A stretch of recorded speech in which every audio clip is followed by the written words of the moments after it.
ছোটবেলায় মা যখন মামার বাড়ি যাবে বলতো ভার্সেস বড়বেলায় মা যখন মামার বাড়ি যাবে বলে। ছোটবেলা, এই মা না আজকেই মামার বাড়ি যাবো, তাড়াতাড়ি রেডি হ। আমরা মামার বাড়ি যাব। যাবো তো, একটু পরেই বেরোবো। আমার তো খুব মজা হচ্ছে, কতদিন পর আমি মামার বাড়ি যাব। কতদিন পড়াশোনা করতে হবে না, কতদিন স্কুলে যেতে হবে না, খুব মজা হচ্ছে। খালি ভাই বোনদের সাথে গিয়ে খেলা করব।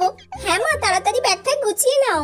আমরা একবারে গিয়ে এক সপ্তাহ থাকবো। হ্যাঁ, অনেক খেলা করব, অনেকদিন পর মামার বাড়ি যাচ্ছি, খুব মজা হবে। বড়বেলা, মানা ঝটপট রেডি হয়ে নে, সবাই মিলে কালকে মামার বাড়ি যাবো আমরা। মামার বাড়ি গেলে তো রাহুলের সঙ্গে অনেকদিন দেখাই হয় না আমার। না মা, এখন মামার বাড়ি যাব না। সবাই যাবে, তুই একা একা বাড়িতে থাকবি নাকি? কিছু একটা করে ম্যানেজ করি। আরে কাল আমার এক্সট্রা ক্লাস আছে আর পড়াও আছে। স্যার বলেছে কালকে সাজেশন দেবে, সবাইকে যেতে বলেছেন। এবার না গেলে তো আমি সাজেশনও পাবো না, আর কেউ সাজেশনও দেবে না আমাকে।